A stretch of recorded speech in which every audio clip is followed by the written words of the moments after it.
Hello and welcome back to my channel. Today I have a pretty wild story to share with you today. Before we get into it, I do want to make something clear. The subject of this story is a very mentally ill man, and I genuinely hope he's getting the help he needs right now.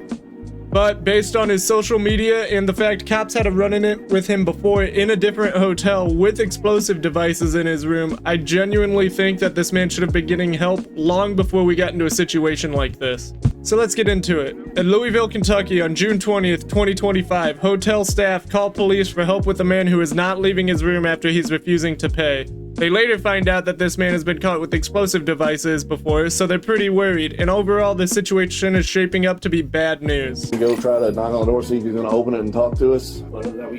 If and when he doesn't open the door, what do you all want to do then?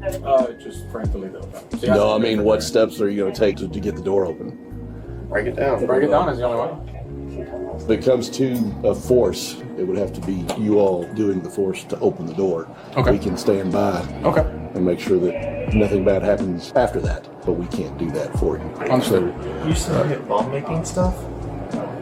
You know what that last time? He did. Should we be knocking the door down? Considering he's got something strung through the lock? Well, the only reason we dealt with him last time was there was a warrant for his arrest. Yes. And then we discovered all that after the fact. We have no indication that he has that stuff here. Right, I'm just saying. We didn't have indication of it last time either. I was just thinking since he has something strung through the door latch. What is it? Was it like a wire? Or what? It is a Like the lamp. A plug. It's A a plug. cord. Yeah, it's like you can see the plug. So, like I said, when it comes to breaking a door, it's y'all's call. So now officers have shown up and they're discussing options with staff. The cops can't legally force him out of his room without a safety concern since he doesn't have any active warrants. So they decide with the staff the cops are going to show up and ask nicely, and if the man refuses to leave, they're going to have hotel staff take down the door, and the cops will be there to make sure everybody stays safe. They're calling him by name, Brandon. Brandon! Brandon! After about 2 minutes of unanswered knocking, an officer goes downstairs to inform hotel staff so they can break down the door. So some time passes, the cops go down and tell staff he's not answering the door, and the staff decide they're going to open it themselves. Y'all up there too. He's not coming to the door. So if he's got the cord, if y'all want to cut the cord, and we'll just get the door down too. And then at this point, it's just we need you guys to go and open the door and everything. We'll be good. Okay, let's do it.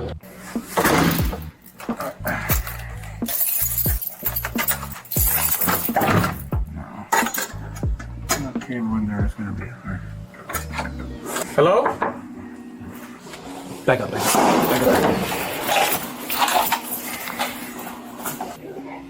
Here's where everything goes to hell in our story. Something blows up inside of the room, smoke starts coming out, alarms start going off, it gets really chaotic really fast, and then we hear from our suspect for the first time and he is screaming inside of there, and it's already clear before he opens the door that he is not doing very well mentally. Open the door!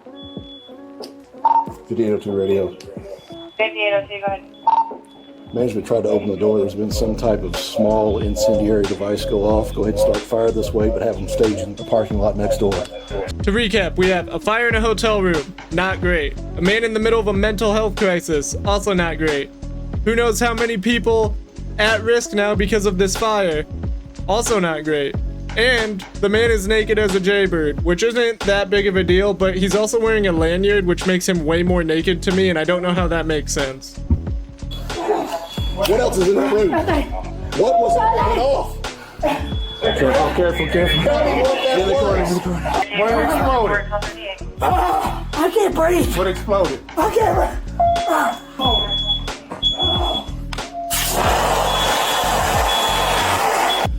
What was the smoke from? Post-incident reports indicate that there are 2 other intact explosive devices in the room. Officers were not aware of that information at the time. After our guy is taken into custody, one of the officers goes into the hotel room with a fire extinguisher, not knowing if there were more explosive devices in there. There were. And he put out the fire as best as he could, which makes things safer for the people in the hotel, and I saw how much smoke was in there. That was a lot. Mad respect to the guy. Are there any explosives in there? What else is in there? What else is in there? Are there any explosives in there? Lay down. Sit down on your ass right now. Sit down. Sit down. Yeah, give a blanket. He is butt naked. All right. I can't do it! How long the voice has been telling you to do that? I started trying it 3 days ago. Sure you're not surprised after his behavior there, and you might even be relieved to hear he went to a psychiatric hospital for evaluation and treatment. If the doctors there deem him fit for trial, he will go to trial. If not, he will go to a long-term correctional psychiatric hospital indefinitely until he can either be released or sent to trial. Inhalation is complaining of smoke inhalation.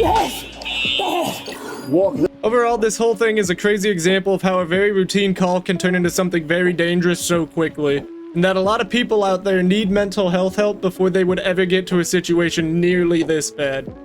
Anyway, thank you for watching, and I hope you have a great day.